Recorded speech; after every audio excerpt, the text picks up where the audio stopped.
This is what we were hoping to achieve, but these old farmhouse walls had other ideas. What we thought would be a straightforward first coat quickly turned into a much bigger job than we expected. So at the end, we needed a bit of a break in our favourite spots. Welcome back. Welcome back.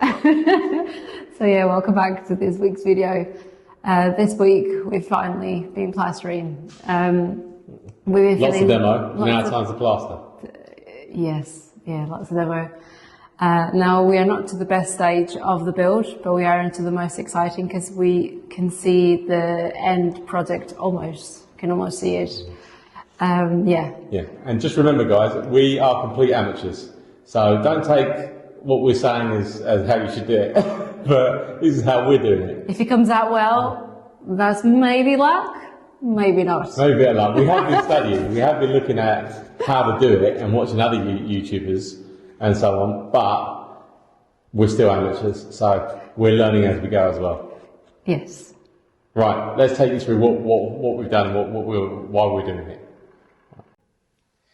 Right, so this is the finished product before skimming.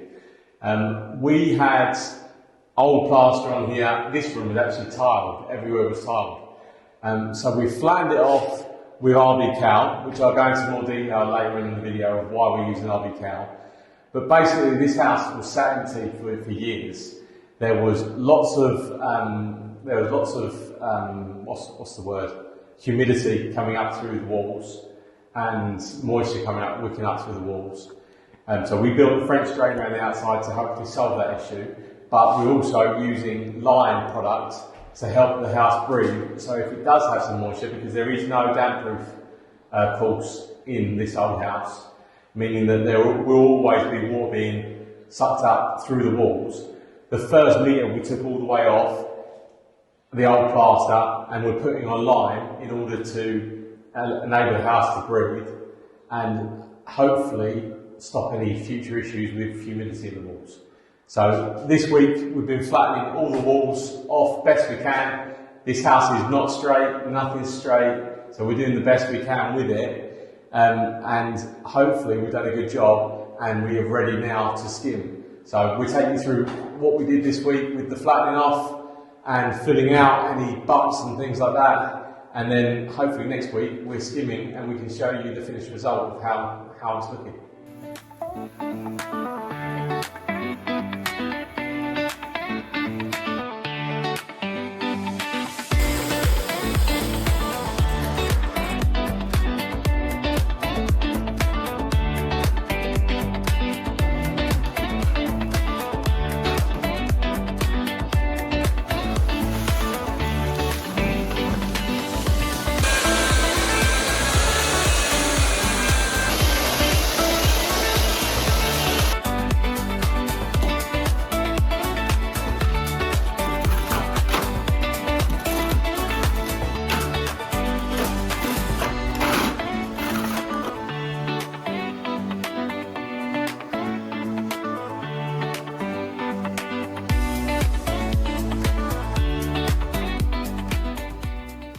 So here when we were plastering, or I was plastering, I was trying to have a look at the thickness of plaster that I had to put on because it couldn't go over the existing plaster.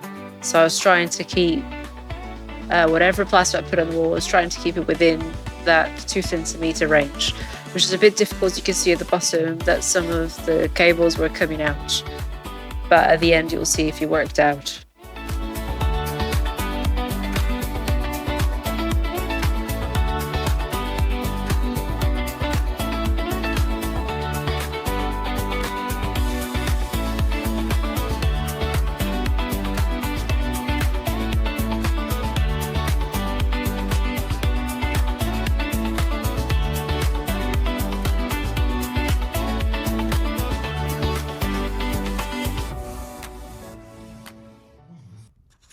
Right guys, this is what a day of work looks like for us. So we've done the bottom, got that ready, that side was already done,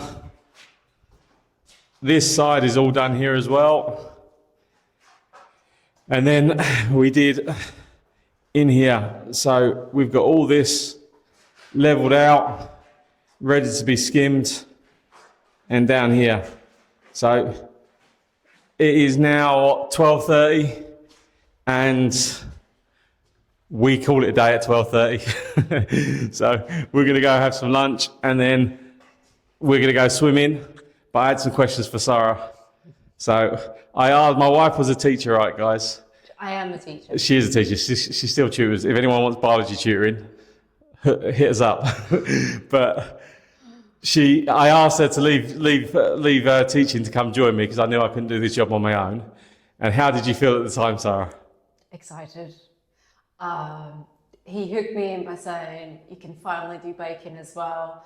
Bake your breads, bake your sweets. I'm like, I'm sold. I'm going for it. And then how do you feel today? So let's say my body aches like never before. The plaster doesn't stick to the wall until you really push it in, and then it falls again. A learning from the professionals, aka Luke Hector. It's a bit of a learning curve, more like a tight curve. Yeah, guys, I've really let this one down. She wanted to be a desperate housewife. She wants to be dressed in nice dresses, having brunch every day, but instead I've got her on the farm. I've got her on the farm, plastering.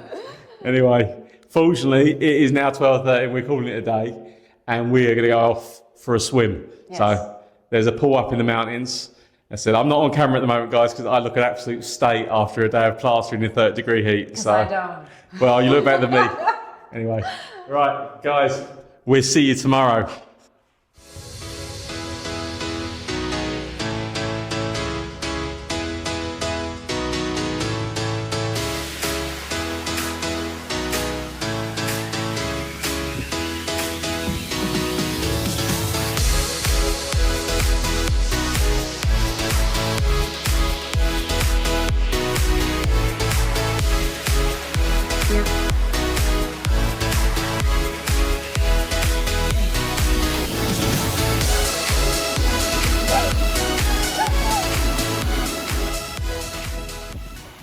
We've obviously plastered here at the bottom. This is with the lime. This is the cow RB that we bought. We've covered up the first coat. It's not flat. It's not looking pretty, but the goal was just to get it on the wall. And then we've had to scratch it to give us a key in order to now plaster up this whole wall. So we'll plaster up this whole wall all the way to the top. I'm hoping that this old mortar is going to give us a good key because this was all tiled. So we have knocked anything that was loose off. I've sanded it down as well. And this old mortar, I don't think is going anywhere. We've got nothing loose. And I'm hoping it's going to provide a good key to the line plaster, but we'll find out. If it fails, it's going to be a long day's work. So let's hope it works good.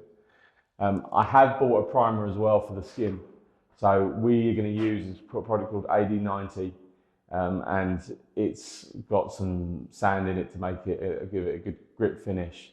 So when we're skimming, we have a good adhesion and good suction throughout the whole property. But yeah, just to go into some more details on those products. So we're using cow RB for the lime base coat, but we're actually using a cement product for the skim. There was loads of issues that we've had, but we decided to go with that. And people are going to get mad because you shouldn't really be mixing lime products and cement products, but the house already mixes them. So because half the wall, above the metre upwards, is all cement plaster, and in order to hopefully not have an obvious gap between the two, what we're going to do is we're going to have to lay some mesh netting between the joints and then skim over those joints. And we're all going to do it with a cement plaster. It's a fine finishing plaster. And ChatGPT says, I'm not really sure if this is right or not, tell me if I'm wrong in the comments, but ChatGPT says because the finishing coat is only going to be 2 mil thick, and as long as we use a breathable paint, we are going to reduce the breathability of the building, especially down the bottom here, but it should still stay breathable enough to hopefully deal with the humidity issues.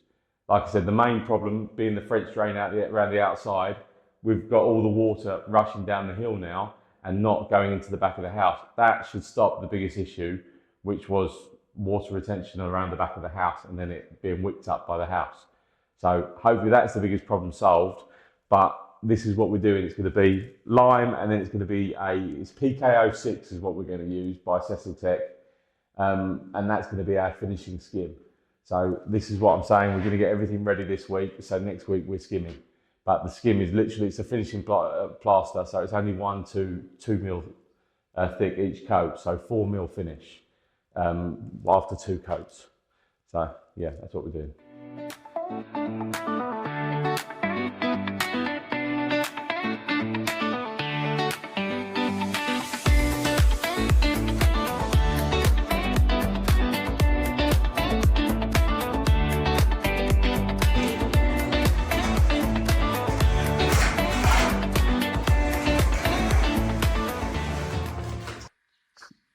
So this is what we did yesterday, guys. We've leveled out all of this wall, ready for skimming.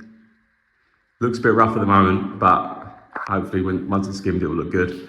But we sorted out the arch. This is what was causing me all the trouble yesterday, is putting this bead around. Is it? Yeah. So getting that arch looking good. Yeah. And then we've done in here in the bathroom as well. We've flattened all this off. So again, it looks a bit rough at the moment, guys, but it will look good once it's skimmed. After working hard at the end of the week, we like coming to our new favourite spot. It's the estuary between Alvor and Odiash. We love fishing in here, just going to the beach, or even paddleboarding. I personally love paddleboarding here, and we love coming here just to relax.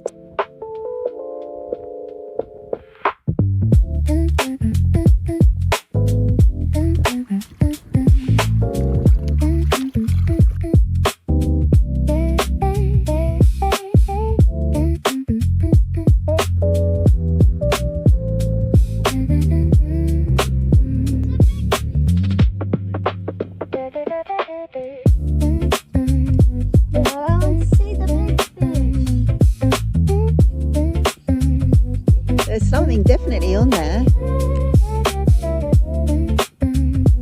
Oh, we caught something.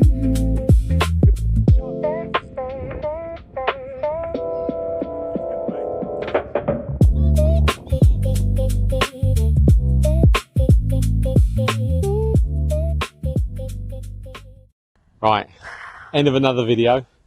Sarah's going to tell you how much she loves plastering now, aren't you, babe? You can see my hand for how much I love plastering. So it was quite an experience. It's going to continue. So we just filled in all the parts of the wall that had water, electricity, and as you saw in a video, that needed to have the Arabic cow in it. But it's quite hard at the beginning. And we learned, in the middle, at the end. And we learned throughout the process that making a mixture a little bit smoother or more liquid is better. Yeah. But I think the biggest thing though is that we can do it. I think the end result is it looks pretty good, and the amount that we're saving in us doing it is crazy. So I think if we had 2 guys here working, it would probably cost us 10 grand, if not more. To get all this filled in and then skimmed. So yeah. And when we started, I don't think we were very confident. No, not at all. We were actually quite overwhelmed and a bit anxious about starting the process, but we learned that we can do it. We've watched many videos on how to do it, and I think it came out quite good at the end. No disrespect for any professionals out there whatsoever. We're just trying to improve our skills, that's all. Improve our skills and get this built on a budget. So yes. There's only so much money you've got before it runs out. So yeah, exactly. That's the plan. Exactly. Anyway, join us next week, guys, and we'll show you the skimming. And hopefully it does look professional at the end of it. And yeah, the pros can tell us how bad of a job we've done. So anyway, see you next week. See ya.